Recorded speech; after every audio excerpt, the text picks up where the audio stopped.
Story शुरू करने से पहले मैं आप सबसे एक रिक्वेस्ट करना चाहता हूँ कि प्लीज मेरे चैनल को सब्सक्राइब करें, वीडियो पसंद आए तो वीडियो पे लाइक करें और जितना हो सके अपने फ्रेंड्स को शेयर करें। इससे मेरे चैनल को सपोर्ट और आपका प्यार मिलेगा, सो प्लीज कंसिडर इट।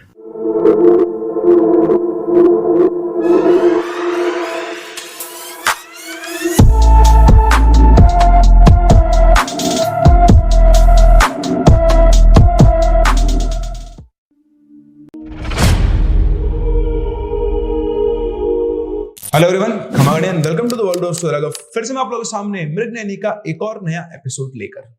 हमारे लास्ट एपिसोड में आप लोगों ने सुना कि किस तरह से शिखा हर्ष का पीछा करते हुए उस मंदिर तक पहुंचती है जहां पे शायद हर्ष के पिताजी के गुरुजी हो सकते हैं।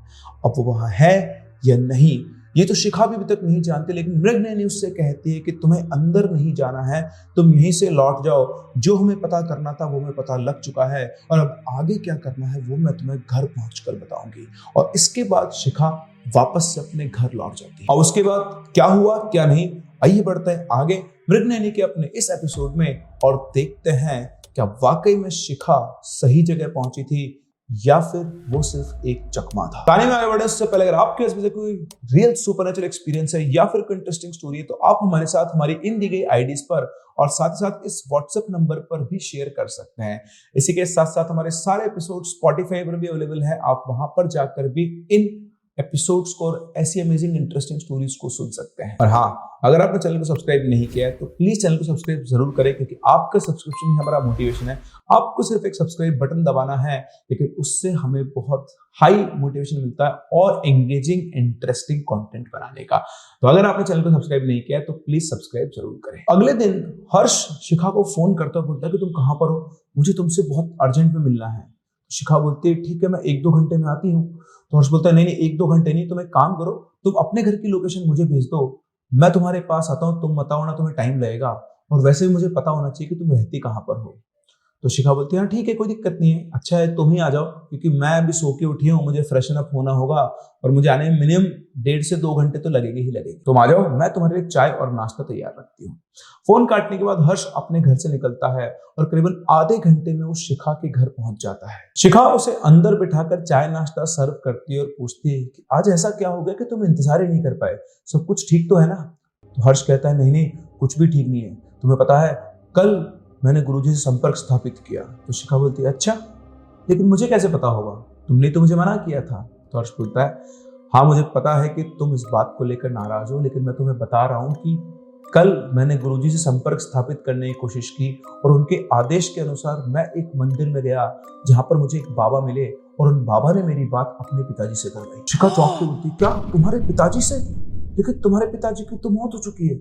बोलता है हाँ उनकी आत्मा से उन बाबा ने संपर्क स्थापित किया और पिताजी ने मुझसे बात की। पिताजी मेरे सामने आए और मुझसे बोले कि उस पिशाचिनी ने उनकी सारी शक्तियां ले ली है और वो और भी ज्यादा ताकतवर हो गई है और वो उस कलश की तलाश में है, वो उस कलश को ढूंढने में लगी हुई है जिसमें उसकी बाकी शक्तियां छुपी हुई है और इसके लिए वो मेरे पिताजी की आत्मा को अपने साथ बांध के ले गई है और वो उसे प्रताड़ित कर रही है ताकि उसे ये पता लग सके कि आखिर गुरुजी कहाँ रहते हैं और वो कलश कहाँ पर है।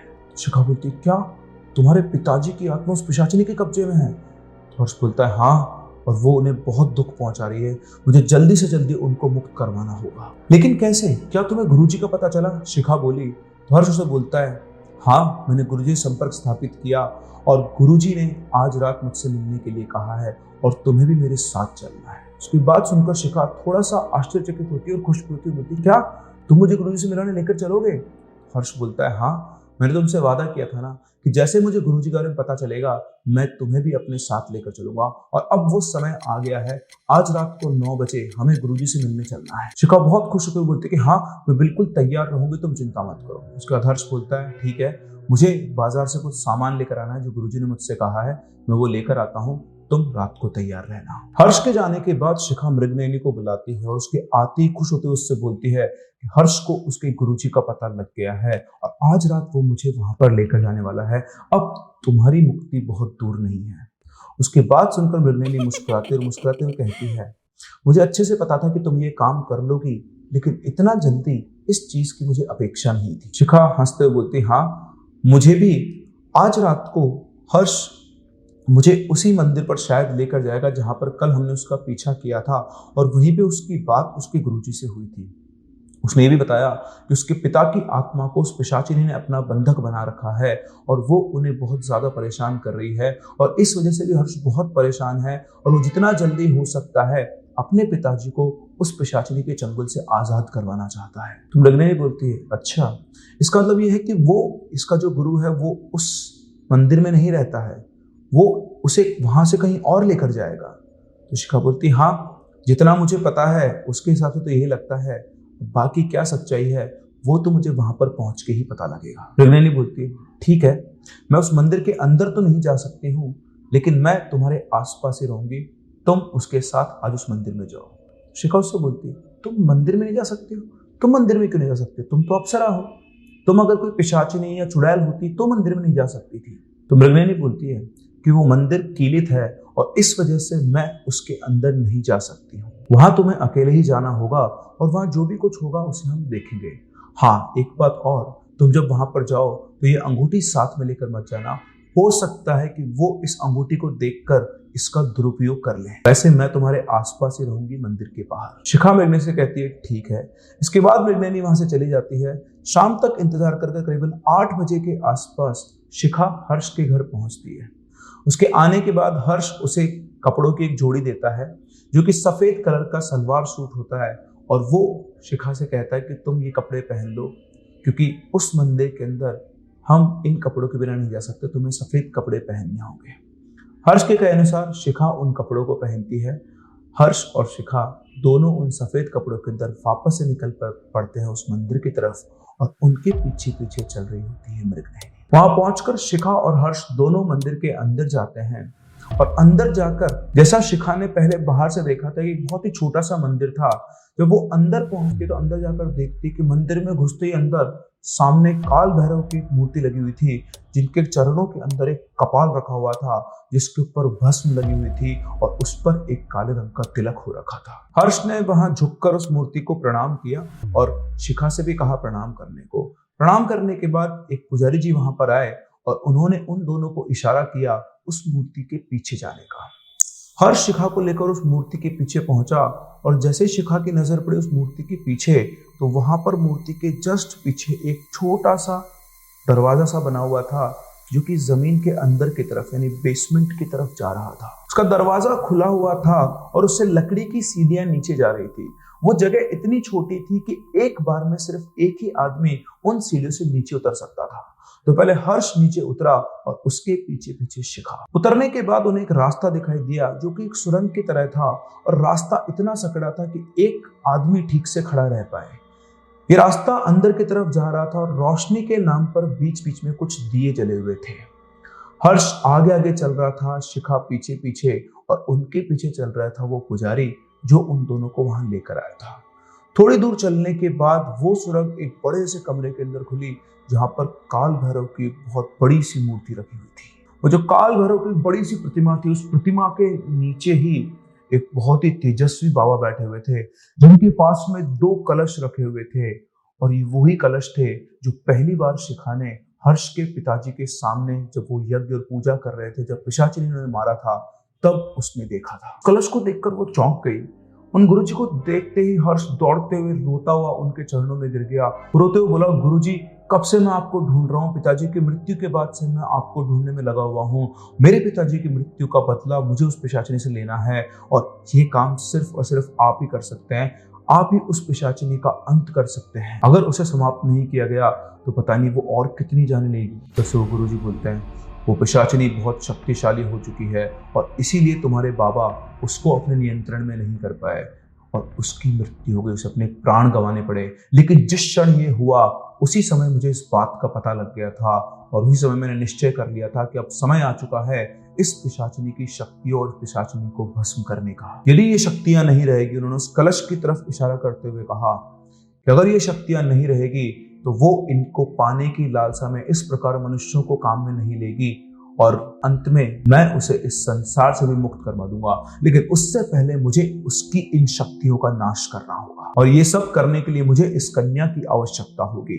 उन्होंने शिखा की तरफ इशारा करते हुए कहा। उनकी बात सुनकर शिखा तो चौंकी हुई थी, क्या मैं इसमें आपकी कैसे सहायता कर सकती हूँ? तो बाबा ने कहा, इसकी शक्तियों का नाश करने के लिए हमें इस कलश को एक शमशान घाट में ले जाना होगा, क्योंकि एक शमशान में अवतरित हुई थी, इसलिए वहीं पर जाकर इन शक्तियों का नाश हो सकता है। और क्योंकि ये एक नारी शक्ति है, तो इसको एक स्थान से दूसरे स्थान तक ले जाने के लिए एक स्त्री ही सर्वोपयुक्त है। तुम एक कुंवारी कन्या और हर तरह से शुद्ध हो, इसलिए तुम ही इस कार्य को कर सकती हो। शिखा घबरा के बोलती है, लेकिन वो पिशाचिनी बहुत खतरनाक है, उसने मेरे सामने ही हर्ष के पिताजी को मार दिया था, अगर उसने मुझे कुछ किया तो? गुरुजी कहते हैं, उसकी चिंता तुम मत करो, तुम्हारी रक्षा काल भैरव करेंगे, और अगर तुमने हमारा ये कार्य किया तो हम तुम्हें तुम्हारे भाई से मिलवा देंगे, जिसे तुम हर जगह ढूंढ रही हो। तो शिखा बोलती, क्या आपको पता है कि भाई कहाँ है? लेकिन भाई तो विदेश गए हुए हैं, आप अपना काम करवाने के लिए मुझसे झूठ बोल रहे हैं। तो बाबा बोलते हैं, वो कहीं नहीं गया है, वो इसी देश में है। शिखा बोलती है, ऐसा कैसे हो सकता है? मैंने उनकी वो चिट्ठी पढ़ी है जिसमें उन्होंने मुझसे साफ साफ कहा था, आप झूठ बोल रहे हैं, मैं आपकी बात का विश्वास कैसे कर लूं? तो बाबा कहते हैं, वो तुम्हारी इच्छा है, अन्यथा तुम कभी तुम्हारे भाई से मिल नहीं पाओगी।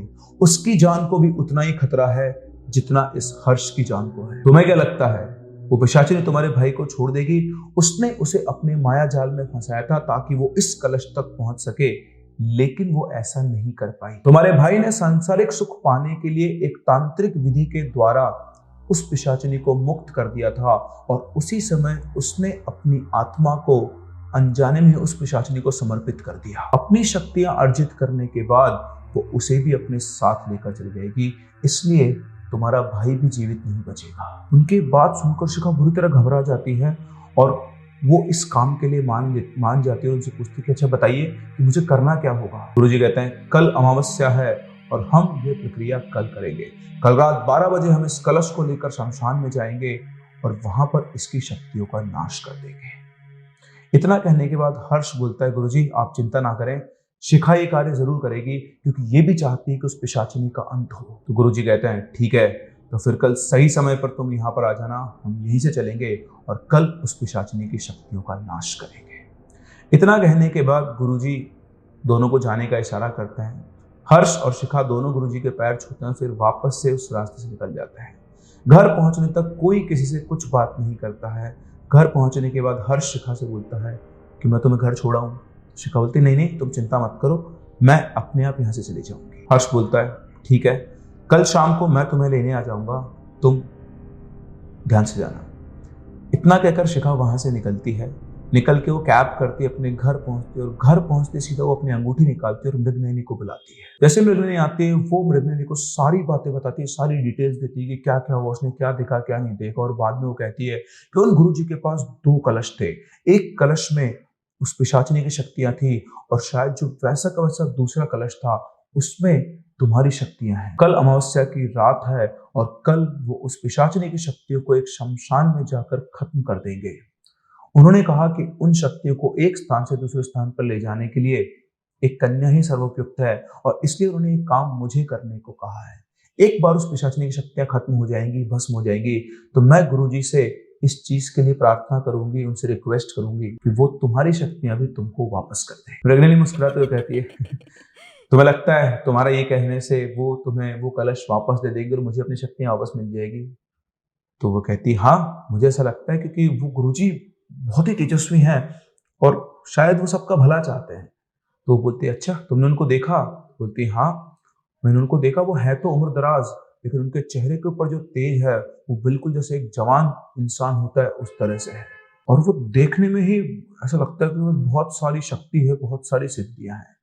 तो मृगनयनी बोलती है कि हाँ वो बहुत शक्तिशाली है, लेकिन चाहे वो कितना भी शक्तिशाली हो, मैं अपनी शक्तियां उससे अर्जित कर रहूंगी। कभी शिखा कहती है कि मुझे एक बात समझ में नहीं आ रही है, तुम एक अप्सरा हो और वो एक पिशाचिनी है, और उन दोनों की शक्तियां अलग अलग कलश में बांधी गई है, और वो भी एक ही आदमी के द्वारा। ऐसा कैसे हो सकता है? आखिर वो एक अप्सरा को क्यों बांधेंगे?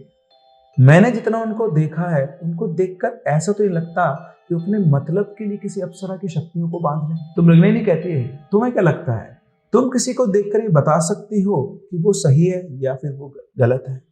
अगर वो तुम्हें ये बता देंगे कि उन्होंने एक अप्सरा की शक्तियों को भी कलश में बांधा हुआ है तो तुम उनकी सहायता नहीं करोगी। ये बात वो अच्छे से जानते हैं, इसलिए वो तुम्हें सिर्फ उस पिशाचिनी के बारे में बताते हैं ताकि तुम उनके हर काम में उनका साथ दो। शिखा कहते हैं ये बात तो ठीक है, लेकिन उस टाइम पर जब उन्होंने मुझसे पूछा तो मैं कुछ कह नहीं पाई, तुम थी नहीं, मैं मना नहीं कर पाई।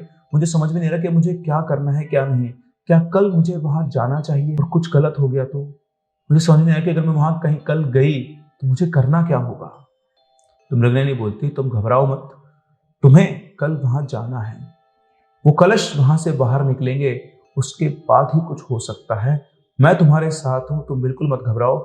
जैसा जैसा वो तुमसे कहते जाएं वैसा वैसा तुम करते जाओ, आगे मैं देख लूंगी। और एक बात मत भूलना, जब तक मैं तुम्हारे साथ हूं तुम्हारा कोई कुछ नहीं बिगाड़ सकता है। तुम इस चीज की चिंता छोड़ दो कि तुम्हें कुछ होगा, लेकिन हाँ, कल जब तुम जाओ तो ये अंगूठी अपने साथ जरूर रखना। अच्छा ठीक है, मुझे भी नहीं पता था कि मुझे तुम्हारी मदद करने के लिए ये सब करना पड़ेगा और मैं ये सब क्यों कर रही हूँ। लेकिन शायद ये सब करने से मुझे अपने भाई का पता लग जाए कि वो कहाँ पर है। मृगनयनी शिखा से बोलती है कि तुम चिंता मत करो, तुम्हारी सारी परेशानियों का अंत कल होने वाला है, तुम अब आराम करो, मैं तुमसे कल मिलती हूँ और मैं बताती हूँ कि तुम्हें क्या करना है। शिखा मृगनयनी से हाँ कहती है, उसके बाद मृगनयनी वहां से चली जाती है। उसके जाने के बाद शिखा फ्रेश वगैरह होकर खाना वाना खाकर सोती है और जैसे उसे नींद आती है उसे एक सपना आता है। उसे अपने सपने में अपना भाई राजेश दिखाई देता है, जो शिखा से कह रहा होता है कि शिखा मेरी बहन, तू ये कहाँ आकर फंस गई है। जिस जाल से मैं बाहर निकला था, जिस जाल से मैं तुझे दूर रखना चाहता, तो उसी में आकर कैसे फंस गई है। ये मृगनयनी कोई अप्सरा। इतने में ही उसका भाई कहीं गायब हो जाता है और उसे वही पिशाचिनी दिखाई देती है जो उस दिन हर्ष के बाबा के घर पे उसको दिखाई दी। घबराकर शिखा की आंख खुल जाती है, वो उठकर टाइम देखती है तो रात के करीबन 3:30 बजे हुए थे। वो उठती है, पानी वगैरह पीती है और वापस से आकर अपने बिस्तर पर लेट जाती है क्योंकि वो बहुत गहरी नींद में होती है। सुबह जब वो उठती है तो उसके दिमाग में वही सपना आता है, लेकिन उस सपने को वही सोचकर टाल देती है कि शायद वो बहुत ज्यादा सोच रही है। कल के जो भी इवेंट हुए उसकी वजह से उसे आज ये सपना आया। इसके बाद वो हर्ष को फोन करती है और पूछती है कि आज का क्या प्लान है। तो हर्ष उसे कहता है कि मुझे बाजार से कुछ सामान लेकर आना है और फिर रात को 9 बजे हम लोग मंदिर के लिए निकलेंगे। ऐसा ही होता है। करीबन रात को 9 बजे के आसपास शिखा हर्ष के घर पहुंचती है। वो दोनों फिर से वापस से वही कपड़े पहनते हैं और उसके बाद वो लोग निकल पड़ते हैं मंदिर की तरफ। आज शिखा अपनी वो अंगूठी भी पहन कर गई थी। उस अंगूठी को शिखा की उंगली में देखकर हर्ष कहता है, अरे वाह, ये अंगूठी कितनी सुंदर है, मैंने तुम्हें पहले कभी इस अंगूठी को पहने हुए नहीं देखा। तो शिखा कहती है, हाँ मैं इस अंगूठी को कम ही पहनती हूँ, बस आज ऐसे ही पहन ली। तो हर्ष ने कहा, चलो अच्छी बात है, ये बहुत सुंदर लग रही है। और तुम्हें तुम्हारे भाई के बारे में कुछ पता चला? तो शिखा कहती है कि नहीं, मुझे पता तो नहीं चला, लेकिन जैसा कि कल बाबा ने कहा था शायद वो मुझे अपने भाई से मिलवा देंगे अगर मैं उनका ये काम करती हूँ तो। वैसे मैं तुम्हें एक बात बता दूँ, मैं जो भी काम कर रही हूँ वो उन बाबा के लिए नहीं या मेरे भाई से मिलने के लिए नहीं, सिर्फ तुम्हारे लिए कर रही हूँ। क्योंकि मेरे भाई ने मुझे चिट्ठी लिखी हुई है, उसने कहा है कि 1 से सवा महीने में वो वैसे भी लौट आएगा। मैं सब कुछ सिर्फ इसलिए कर रही हूँ कि तुम्हारे बाबा की आत्मा उस पिशाचिनी के चंगुल से छूट जाए। और जैसा उन गुरुजी ने कहा था कि मेरा भाई भी उसके जाल में फंसा हुआ है, क्या ये बात सही है? हर्ष कहता है, हाँ गुरुजी सच कह रहे हैं, मेरे बाबा भी तुम्हारे भाई को उस पिशाचिनी के जाल से ही बाहर निकालने की कोशिश कर रहे थे, लेकिन पता नहीं कैसे वो उन पर इतनी हावी हो गई। अगर गुरुजी कह रहे हैं तो वो तुम्हें तुम्हारे भाई से जरूर मिलवा के रहेंगे, तुम इस बात पर विश्वास रखो। वैसे एक बात पूछूं, तुम आज कौन सा परफ्यूम लगा के आई हो? तुम में से बहुत अच्छी खुशबू आ रही है। उसके बाद सुनकर शिखा थोड़ा मुस्कुराकर बोली, नहीं नहीं, ऐसे ही कुछ नॉर्मल सा परफ्यूम लगा हुआ है। इस तरह से बातचीत करते दोनों के दोनों उस मंदिर के पास पहुंचे और उनके साथ साथ पहुंच गई मृगनयनी। मृगनयनी मंदिर के अंदर तो नहीं जा सकती थी, इसलिए वो बाहर रुक कर इंतजार करने लगी। शिखा और हर्ष अंदर पहुंचे। जब वो अंदर पहुंचे तो गुरुजी ने पहले से सारी तैयारी करी हुई थी और शिखा के आते उन्होंने एक कलश की तरफ इशारा किया और उनसे कहा कि तुम इस कलश को उठाओ। शिखा ने जैसे उस कलश को उठाया वो बुरी तरह से घबरा गई, क्योंकि उस कलश के अंदर वाकई में कोई ऊर्जा या कोई एनर्जी थी। उसे ऐसा लग रहा था कि कोई जीवित चीज उस मटके के अंदर, कलश के अंदर लगातार घूम रही है। एक बार तो घबरा गई, लेकिन फिर गुरुजी ने उसे संभाला, कहा घबराओ मत, मेरे पीछे चलो।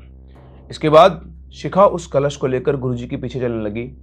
हर्ष, शिखा और गुरुजी के 2 चेले, एक चेला आगे और एक चेला पीछे, और बीच में गुरुजी, शिखा और हर्ष थे और ये लोग चलने लगे एक शमशान की तरफ। एक कच्ची पगडंडी से वो लोग चले जा रहे थे और करीबन 2 घंटे लगातार चलने के बाद वो एक शमशान घाट के बाहर पहुंचे जहां पर पहले से ही गुरुजी के 2 चेले खड़े हुए थे। ये सब लोग शमशान के अंदर जाते और वहां जाकर शिखा देखती है कि वहां पर पहले से ही हवन की पूरी तैयारी हो रखी थी। हवन का अग्निकुंड जला हुआ था, उसके चारों तरफ आसन रखे हुए थे। इसी के साथ साथ वहां पर बहुत सारी सामग्री भी रखी हुई थी। वहां पहुंचते ही गुरुजी ने शिखा को इशारा किया, उस कलश को, एक जगह बनी हुई थी इस पे कलश रखने के लिए, जगह बनाते हैं ना प्रॉपर, वैसे उस जगह पर कलश को रखने के लिए, और उसको रखने के बाद उन्होंने उसे आसन पर बिठाया और आसन पर बिठाते ही उन्होंने अपने दाएं हाथ से शिखा का बायां हाथ पकड़ा और उसके चारों तरफ वो जो रोली मोली का धागा आता है ना, जैसे हम लोग पूजा करते हैं या हाथ पे बांधते हैं, कलेवा भी बोलते हैं कई लोग, वो पूरा धागा अच्छे से पूरा का पूरा रोल दोनों के हाथ के धागे पे लपेट दिया, जैसे उन्होंने अपने हाथ को शिखा के हाथ से बांध दिया हो। शिखा को कुछ समझ में नहीं आता, सब कुछ इतना फास्ट हो गया कि वो कुछ भी प्रोसेस नहीं कर पाई और वो घर आकर गुरुजी से बोली, ये आप क्या कर रहे हो, आप मुझे यहाँ पर हवन में आसन पर क्यों बिठा रहे हो? तो गुरुजी मुस्कुराते हुए बोलते हैं, अरे बेटा, तेरे माध्यम से ही तो पिशाचिनी यहाँ पर आएगी। उनकी बात सुनकर वो घबरा कर बोलते, क्या मेरे माध्यम से, ये आप क्या कह रहे हैं? तो गुरुजी कहते हैं, क्या तुमने उस पिशाचिनी को देखा है? तो शिखा कहती है, हाँ मैंने उसे देखा है, जिस दिन हर्ष के पिताजी की जान गई थी उस दिन मैंने उसे देखा था। तो गुरुजी कहते हैं कि उसी दिन से वो पिशाचिनी तुम्हारे पीछे लगी हुई है ताकि वो मुझसे अपनी शक्तियां छीन सके। शिखा कहती, क्या मेरे पीछे लगी हुई है? गुरुजी कहते हैं, हाँ। तुम मृगनयनी को जानती हो? तो शिखा कहती, हाँ जानती हूँ। वो मृगनयनी ही पिशाचिनी है जो अप्सरा बनकर तुमको दिखाई दे रही है और तुम्हारे माध्यम से वो मुझ तक पहुंचकर अपनी शक्तियों को अर्जित करना चाहती है। शिखा चौंकती बोलती, क्या ऐसा कैसे हो सकता है? मैंने उस पिशाचिनी को भी देखा और मैंने मृगनयनी को भी देखा है।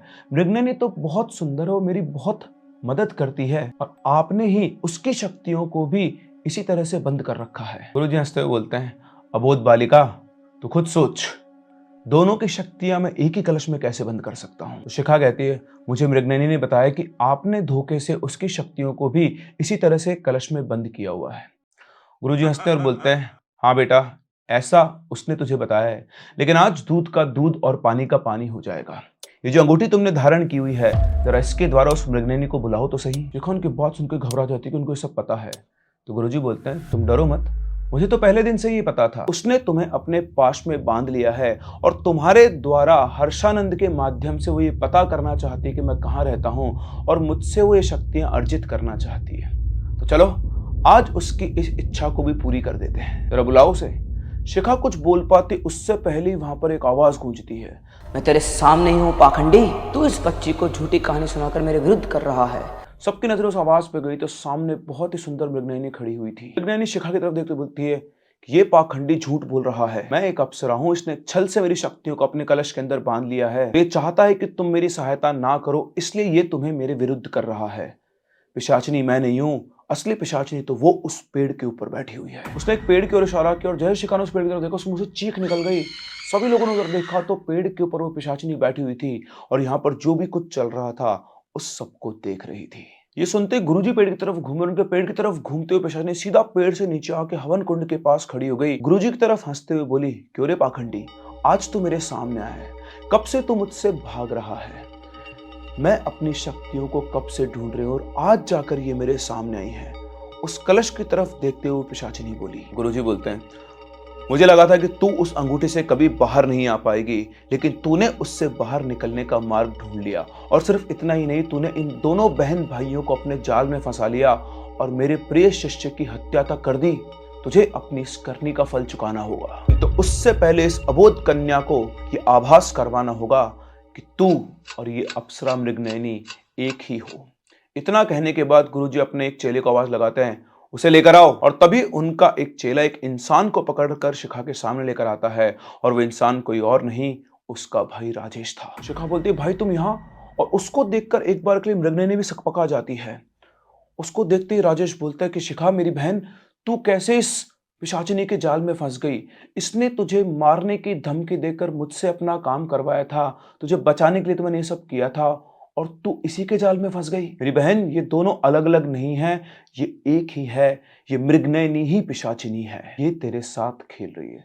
इतना सुनकर शिखा जैसे मृगनयनी की तरफ देखती है, वो मृगनयनी एकदम से वहां से गायब हो जाती है और जो पिशाचिनी होती है वो अपने विकराल रूप में वहां पर आ जाती है, जिसे देखकर हर्ष और शिखा दोनों बुरी तरह से घबरा जाते हैं। अगले ही पल वो पिशाचिनी बहुत तेज चीखती है, उसकी चीख सबके कानों के अंदर तक मतलब पहुंच जाती है, उनकी पूरी आत्मा सिर जाती है और अचानक से जो अग्निकुंड होता है उसकी अग्नि बुझ जाती है और एकदम से धूल की आंधी चलती है, इसकी वजह से किसी को कुछ भी दिखाई नहीं देता है। थोड़ी देर के बाद जब वो धूल की आंधी शांत होती है तो हर्ष, गुरुजी और उनके चेले, उनकी आंखें फटी की फटी रह जाती है, क्योंकि वो कलश जिसमें उस पिशाचिनी की शक्तियां बंधी हुई थी वो कलश टूटा हुआ था और वो पिशाचिनी वहां से गायब थी। इसका मतलब ये था कि पिशाचिनी को अपनी शक्तियां वापस मिल गई थी और अब शुरू होता है उस पिशाचिनी का तांडव।